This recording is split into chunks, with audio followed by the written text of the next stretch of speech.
how to study for the MCAT and when to take it. So first off, I just say this depends entirely on your timeline. Typically, students take 6 months to a year before they apply. So I'd recommend this in case you end up wanting to retake the exam, in case you didn't do that hot on the first time, or something just comes up and you have to delay the test. I think on the AAMC site, from a poll they did back in 2016, they had students that report that they prepared on average for 3 months and 20 hours per week. And the key is to just take full-length practice tests. I would strongly recommend that over and over again.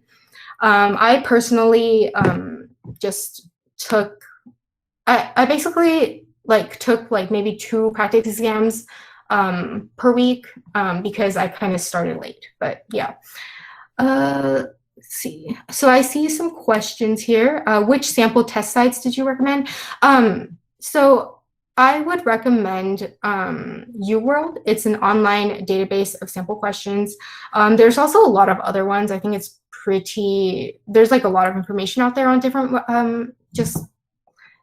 resources. But if you have more questions on that, specifically, you can totally email me, and I can also try to help vet more sites for you. But personally, I use the AAMC online prep and then the UWorld sample test questions. That was for free. Yeah. Someone asked, what major do I need in order to become a doctor? So actually, you can be any major and become a doctor, as long as you fulfill all of the pre-med course requirements. So this often includes biology, chemistry, physics, biochem, sometimes math, statistics, English, sociology, and psychology. And this information is all on the medical school information page. And also, I think that if the college that you go to has a pre-med advisory group, or a pre-med committee thing, they'll have some information on the specific courses in your university that you will have to take in order to apply to medical school. And so, yeah, I think that you should just choose a major based on what you're interested in. You don't necessarily have to be a biochemistry major or, a molecular cell bio major just because you want to apply to med school. I think that, demonstrating that you can also be interested in other things, or you have other hobbies, is also really, really cool for medicine, because right now I'm writing secondaries for medical school, and they're always asking how are you diverse? How will you bring diversity to our school? So, one way to kind of show diversity is to have another major, or a major that's completely unrelated to biology, and as long as you're interested in it, of course, and yeah, talk about that. How did you deal with the heavy workload that came with all of the activities you participated in? Well, honestly, I think that I really enjoyed a lot of the activities that I participated in. So I wasn't it wasn't really terrible for me to have to spend all of my time doing that and not really have much free time. But I definitely did have a lot of nights where, I would sleep maybe 5 hours or 3 hours. I don't know. I know a lot of people at Mission, though, in high school, they were already sleeping 3 hours or 2 hours, and that was insane. So I'm not that crazy, but yeah, there's some sacrifices you have to make. You might not be able to go out as much, but yeah, just choose activities that you really care about. And yeah, you'll come to enjoy them, and they won't be as stressful, I guess. Yeah. Cool. So I see another question. How long is the MCAT in terms of questions and time? I think they changed the time length a little bit for COVID-19, and I don't know how long this will last. And there's even talks about how people want to make it online, and I honestly don't think that's going to happen because people are just going to cheat. But I think it's around it's now around 5 hours, I think 5 hours or 45 minutes. I haven't looked into it too much recently, but when I took it, it was 7 hours. So that's normal with the MCAT. But I do think that the number of questions remains the same. they just like took out the lunch break or something and they made it into 10 minutes instead of 30 minutes, something like that. And they did a lot of like rearranging with like breaks and just like extraneous things that took a bunch of time during the original Mcat.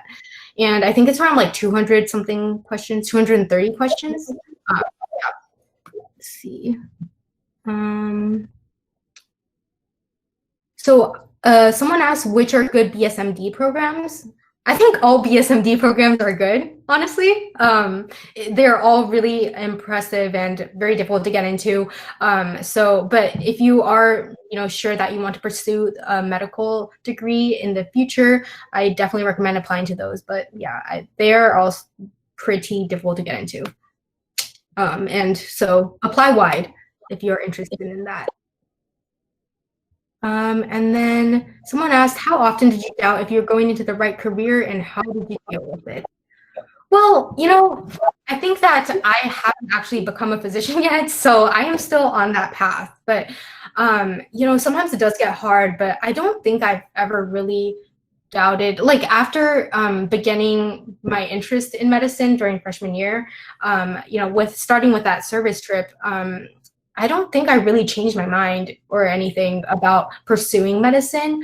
It definitely got tough at times, and it's super stressful, and pre-med life sucks because you have to do everything and be an expert in everything and get the best grades and do all this volunteering. But I think that in the end you kind of have to just go back to finding for yourself why you want to pursue medicine, or like the purpose, like see the longer term goal of it, and I guess if you really do want to pursue medicine, you'll find that you want to pursue it because it's very fulfilling. It's what makes you happy. It's something. It's like the only thing that you can see yourself doing, and there's no other plan B or anything. And yeah, so I think that figuring it out for yourself is really important in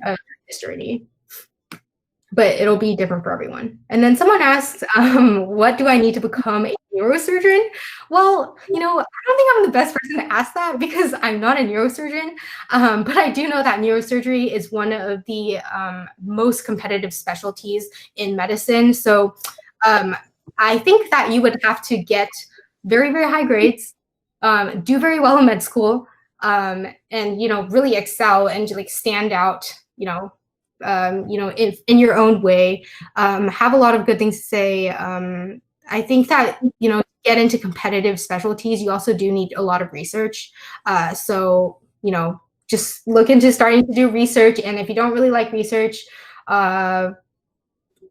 figure out how to show that you can contribute to very well scientific advancement in some way, I guess. What's the most important class you can take to gain knowledge around medicine? I think that depends on which university you go to. There's lots of online YouTube videos that are really helpful. Yeah, I think in this day and age, technology is really awesome, and there's so many resources available out there that are free that you can just utilize to learn more about whatever you want. There's like free classes everywhere, and yeah. And just look into various classes at your university as well. I know that for Berkeley specifically, there was a pre-med decal, so I took that during my freshman year, and yeah, I just kind of learned a little bit about other people's journeys, and they were kind of me now, and they were just sharing their experiences, with underclassmen, and yeah, giving some advice.